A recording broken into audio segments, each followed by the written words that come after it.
তো hi guys, মোৰ নতুন এটা ভিডিঅ'লৈ আপোনালোকক স্বাগতম জনাইছোঁ। আজি মই আপোনালোকক বনাই দেখাম মাংস আৰু কলপচলাৰ আঞ্জা।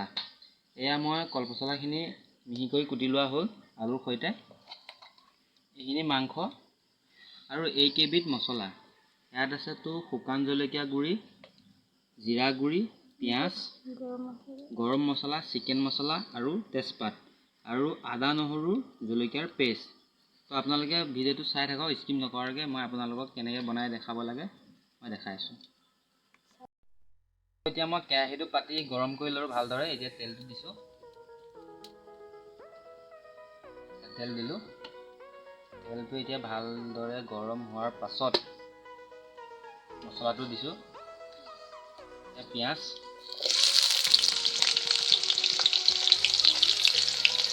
পিঁয়াজটো ভালদৰে ভাজি লওঁ।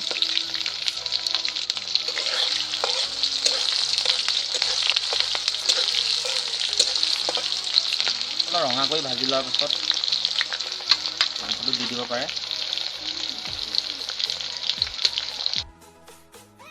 পিঁয়াজ ভাজি হৈ গ'ল, ভালদৰে ভাজি লোৱা হৈ গ'ল ৰঙাকৈ। এতিয়া মছলা কেইবিধ দি দিছোঁ।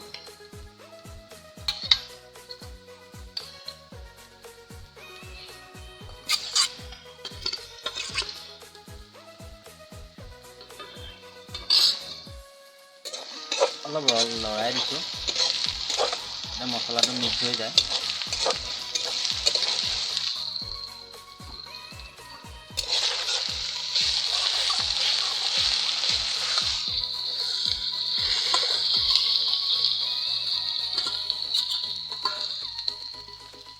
ভালদৰে মিক্স হৈ গ'ল, এতিয়া মাংসটো দি দিছোঁ।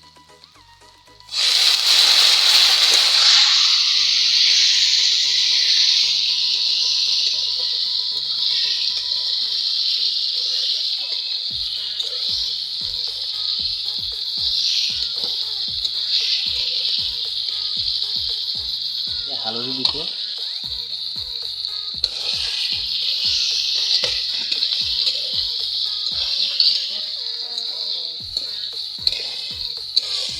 নিমখ,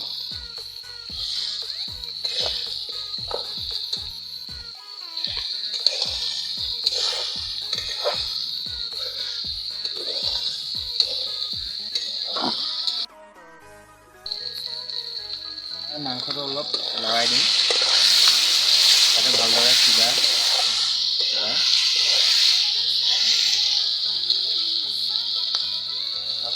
কালাৰ। এইটো তাত তেজপাত দি দিছোঁ। চাহপাত বুলিও কয়, তেজপাত বুলিও কয়, আপোনালোকে কি বুলি কয় মই নাজানো।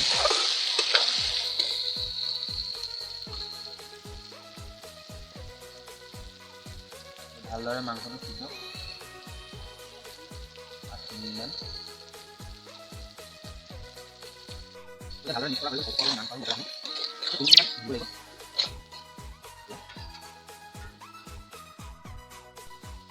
এতিয়া ভাজি হৈ গ'ল আঞ্জাটো।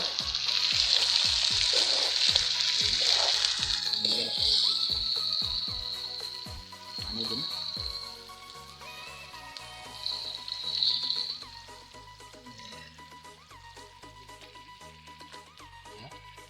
পাঁচ মিনিটমান উতলাম।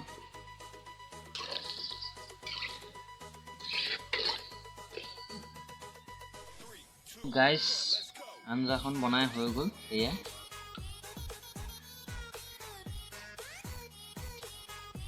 ভিডিঅ' যদি ভাল লাগে তো আপোনালোকে এনেকৈ বনাই খাব পাৰিব কলপচলা মাংস।